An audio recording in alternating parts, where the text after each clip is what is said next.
닥터와 함께하는 생활백서 시간입니다. 내년이면 우리나라도 초고령 사회에 진입하게 됩니다. 최근에 한 통계를 보니까요. 우리나라 노인들은 평균 2.2개의 만성질환을 갖고 있고요. 만성질환이 없는 노인은 13.9% 정도였다고 해요. 그러니까 대부분의 고령층은 고혈압이나 당뇨병 같은 만성질환을 보유하고 있다는 건데요. 그 말은 즉 이분들이 약물을 다 사용을 하고 계신다는 거겠죠. 유병장수 시대입니다. 노인의 건강한 삶을 위한 약물 안전 사용 정보 팁 오늘 알려드릴게요. 식품의약품안전처 대변인실 도원임 연구관과 이야기 나눠봅니다. 연구관님 안녕하세요. 네, 안녕하세요. 노인, 즉 고령자는 약물 드실 때 우리 보통 성인 기준으로 용량 같은 거, 용법 이런 거 정해져 있지 않습니까? 그대로 사용하시면 안 됩니까? 어떻습니까? 예, 보통 그대로 사용하셔도 되긴 하는데요. 그렇다 하더라도 약간 나이가 들면서 노화가 진행이 되면 신체 내 수분량과 근육량은 감소하고요. 체내 지방은 또 증가합니다. 또 위장 간 운동 저하에 따라서 소화 기능이 떨어지는데요. 그래서 고령자는 생리적 기능이 전반적으로 저하될 수 있기 때문에 일반 성인에 비해 약물의 흡수, 배설 효과가 다를 수 있습니다. 그래서 동일한 약물을 동일한 양으로 사용한다 하더라도 약물의 도성 효과에 대해 예민하게 되어 약물 유해 반응이 고령층에서 일어나기 쉽기 때문에 성인 용량을 드신다 하더라도 좀 세심한 주의가 필요하십니다. 기본적으로 성인 기준의 용량을 사용하시면 되는데 본인의 지금 신체 상황 같은 걸 좀 고려하시면서 조절할 필요도 있겠네요. 네, 맞습니다. 근데 이런 의약품 같은 거 기본적으로 이게 임상시험을 먼저 하잖아요. 네. 그러면 그럴 때에 혹시 나이대별로 고령자이신 분들은 그 임상시험 대상에 포함이 안 되나요? 보통 새로운 의약품인 그 신약을 개발할 때는요, 이게 아무래도 시간하고 경제적 문제 외에도 윤리적인 문제를 좀 고려를 해야 되거든요. 그래서 피험자를 선정할 때도 제한점이 많습니다.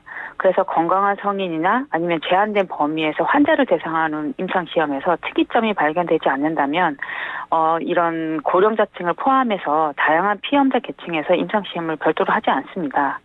그래서 고령자만으로 하는 임상시험이 좀 제한적으로 조금 있고요. 하지만 그런 개발 단계에서 실시한 다양한 임상시험 결과에서 피험자의 체중, 신장 기능, 그리고 간 기능 등 다양한 요인을 고려한 임상시험이 실시되기 때문에 별도로 하지 않다 하더라도 아무래도 일반 성인보다 체중이 적게 나가거나 신장이나 간 기능이 저하된 고령자에서 결과는 예측할 수 있습니다. 우리나라가 의료 수준이 높고 또 의료보험 제도도 잘 돼 있잖아요. 그래서 뭐 의사나 약사 처방에 따라서 그 복약지도 받아서 약물을 사용하면 뭐 평소에 모니터링 잘 하고 그러면 부작용 관리도 잘 될 것 같은데 어떤가요? 예, 맞습니다. 아무래도 우리나라의 의료 수준이 많이 높습니다. 그래서 충분히 관리가 가능한데요. 하지만 동일 질환으로 여러 병원을 다니시는 어르신들이 꽤 있는 걸로 저희가 알고 있습니다. 그래서 여러 병원을 다니게 되면 의사 약사가 평소에 그 어르신들이 복용하는 약물에 대해서 제대로 파악할 수 없거든요.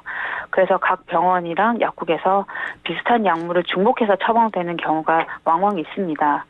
그래서 하나의 병원을 다니는 것은 아무래도 불필요한 약물을 복용하는 것을 좀 예방할 수 있고요. 약국도 단골 약국을 지정해서 다닌다고 하면 여러 병원에서 다니는 그런 처방을 한눈에 볼 수 있기 때문에 같은 약물을 동시에 복용하는 경우를 예방할 수 있으십니다. 웬만하면 하나의 병원, 본인의 어떤 전문의 꾸준히 계속 몸 상태를 확인하실 수 있게 약국도 그렇고 단골로 네네. 다니시는 게 좋다는 건데 저도 뭐 보도나 이런 거 보면 흔히 우리가 의료 쇼핑이라고 하잖아요.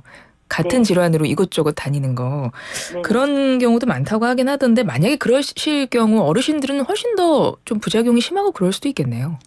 예, 이렇게 앞서 말씀드린 것처럼 아무래도 일반 성인보다 그런 동일한 양을 한다라도 부작용에 대해서 더 예민하시기 때문에 그런 주의가 필요한데 또 중복돼서 과다한 약물을 복용한다고 하면 또 다른 큰 문제가 발생할 수 있습니다. 그래서 아무래도 동일한 질환에 치료한다 할 때 똑같은 성분이 아니라 다른 성분을 사용한다 하더라도 약물학적 기전이 동일하거나 배설되는 경로가 동일한 경우라고 한다면 큰 문제가 발생할 수 있습니다. 그래서 안전한 약물 사용과 건강을 위해서는 의료 쇼핑 수준의 병원 진료는 권장되지 않고요. 그리고 또 하는 부분으로는 약물 복용이 익숙하지 않는 분들은 오히려 그 부작용을 조금 많이 걱정하시더라고요. 그래서 처방받는 약물을 임의로 중단한 경우가 있다고 합니다. 실제적으로 고혈압 치료제를 복용하다가 혈압이 정상으로 잡혀서 괜찮다고 자의적으로 판단하셔서 그런 고혈압 치료제를 드시지 않은 경우가 있으셨는데요. 그때는 합병증으로 뇌졸중이 와서 입원한 사례가 있었습니다. 또 고혈압 치료제는 임의로 중단하셔서 고혈당 현수로 응급실에 입원하는 경우도 있었다고 합니다. 그래서 만성질환 치료제는 절대로 임의로 중단하지 마시고요. 반드시 처방된 대로 꾸준히 복용하셔야 합니다. 네. 처방 받은 대로 이제 복약 지도 받은 대로 하시면 될 것 같고, 네, 그런 것들은 괜찮을 것 같은데 우리 일반적으로 약국에서 그냥 내가 구매해서 먹는 약들도 있잖아요. 특히 감기약 같은 거요. 네. 그런 건 어떤가요? 뭐 일반적인 감기약 같은 것도 먹을 때 좀 주의해야 될 부분이 있을까요? 일반적으로만 말씀드리면 그 고령자에서 부작용이 많이 나타나는 약물은 항콜린성 약물이라고 저희가 하는데요. 예. 이런 항콜린성 성분의 대표적인 예로는 아무래도 가려움증이나 콧물 감기에 쓰이는 항히스타민제가 있습니다. 이런 항히스타민제는 종합감기약이랑 알러지약이 많이 포함되어 있는데요. 이런 약은 일반적으로 그 약물 유해 반응에서 졸음, 입마름, 소변조류 등에서 좀 많이 부작용이 발생하고요. 특히 이런 고령자에서도 나타날 가능성이 큽니다. 그래서 의사의 처방 없이 약국에서 구매하는 경우에도 아까 말씀드린 것처럼 단골약을 이용해서 약사와 충분히 상의한 후에 복용하시고요. 절대로 과량이라든지 아니면 장기간을 복용하시면 안 됩니다. 그래서 만약에 졸음이 나타나거나 그런 경우가 있기 때문에 운전이나 위험한 기계 조작은 하시면 안 되시고요. 술과 수면제 그리고 안전제 등은 임의대로 복용해서는 안 되십니다. 예, 알겠습니다. 약물 보관 방법도 좀 짚어주시면 좋겠습니다. 집에서 의약품 보관할 때 유의사항 뭐 어떤 거 있을까요? 네, 아무래도 그 인지 능력이나 그런 게 조금 떨어질 수 있기 때문에 그런 복용할 때도 조금 세심한 주의가 필요하신데요.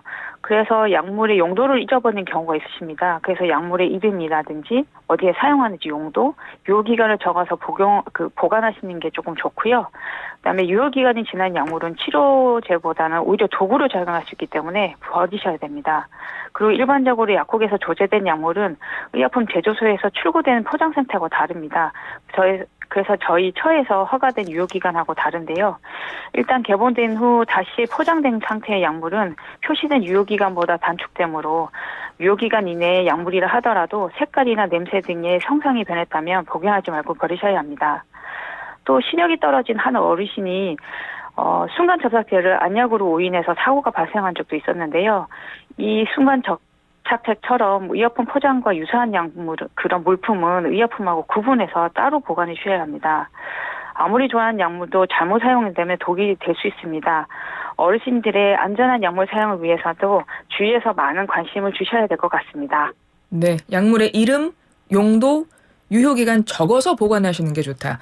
네. 그리고 하나만 좀 여쭤볼게요. 아까 약물은 치료보다 잘못 사용하면 오히려 독이 될 수 있다 그랬거든요. 유통기한 지난 거 먹으면. 네. 그러니까 먹는 거는 이해가 바로 되는데 예를 들어 바르는 건 어떻습니까? 연고 제품도 그 유효기간 지나면 버리는 게 좋아요?